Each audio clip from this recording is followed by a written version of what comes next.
You've talked about that moment of arrival. You know, in Hollywood, a bit like a vampire feeds on fresh blood, right? And it's like, oh my God, there's a new guy. Have you seen Dogtooth? Yeah, it's awesome. Let's get him in for a meeting. That's my bit. That's good impression, yeah. Yeah. Hey, Yorgos, awesome to meet you. Big fan. You talked about not enjoying that, surprisingly. You said I had a weird negative reaction to all the noise around Dogtooth. Actors, meetings in LA, I didn't know what I was doing there. This is you. I felt it was fake in a way. Well, I mean, a lot of it was fake. Like those meetings are extremely superficial most of the times. People... And also, you're already in a position to make movies you want to make, right? So in a way, it's like, what are they going to do? Slot you into a franchise? We got an exciting project for you, Star Trek 7. Yeah, I mean, I wasn't really at the time, like after having made Dogtooth and being nominated for an Oscar, it was like there was an interest in what it was that I wanted to do next. And I did entertain the idea, like, going back to my roots as a teenager and go like, should I make a Bourne movie? Like, for example, would that be fun? Literally? Literally, yeah. Really? But like only for a little bit. Not really after seeing how the whole thing worked. Did you do a meeting for Bourne? I don't think I did a specific one. But I think like my agents were asking like what it is that you want to do. And I said like, I'd make a Bourne film. They were like...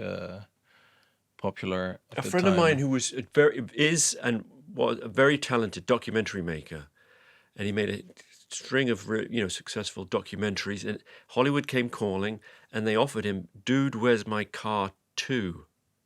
And what happened? He passed. Oh.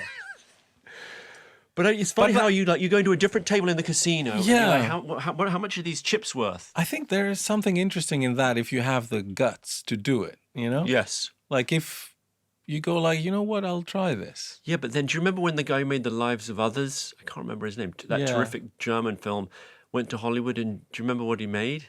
Yeah, but that's not the same thing. Go on. He made The Tourist for people who are interested in the punchline. Yeah. I don't think that The Lives of Others was, in a way, such a different film. Not to The Tourist, don't get me wrong. But like, I don't think it wasn't. It was Tsai Ming-liang doing The Tourist, right? Is what I'm saying. Like his film was like, a successful, popular film that, was, as they say, narrative, and I think it ticked a lot of the boxes. But even that, I do love that film. Yeah, exactly. Yeah, but and obviously when he made The Tourist, like he didn't have any control over it. The studios had, and that's what I realized. The Tourist? I mean, we're saying it like it's terrible, but it might be. It didn't do very well. No, but the people themselves that made it kind of say it's terrible. So, but I think that's what I realized when I flirted with the idea that you actually don't have any control. Like they want to kind of have you there as the new thing, and say, oh, this guy is doing this, but like they want to actually do it. So I realized it's not for me, and I just want to keep making the films that I want to make and have as much control as I can, which I'm very lucky to have achieved. Like I haven't made any film that I didn't have total creative freedom. Even that's hard to bear. I mean, people that do difficult jobs hear that and say like, oh really? I was going to say making films is difficult, but... Try taking out someone's appendix. Exactly. Yeah. What would be a better example? No, but that's like really hard. Like like someone who cleans people's houses. I think that's brutal. Yeah. And we're saying, oh, we're making films. It's so difficult. But it kind of, it's weird that it is. And it does affect us like deeply and profoundly. And it's the narrative that we built for ourselves and, what we consider important and all that. But anyway, I it's hard for me because I've chosen to do this and, this is all I have and it's life itself in a way.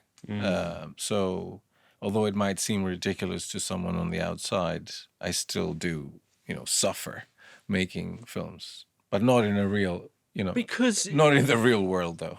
of course, it's not. It doesn't. That doesn't surprise me. It's not, and it's obviously not suffering in a conventional physical sense. It's a kind of feeling of responsibility, and you've been given an opportunity, and not many people are in your position, and you don't want to fuck it up. Yeah. And you don't really have many people you can blame because, to a great extent, you're a captain of your own destiny. No, and I've chosen that. Like I said, I have complete creative freedom, so yeah, it's all my fault. So if in it's the going end. south, Yeah, it's just me. It's my inability to do whatever I needed to do.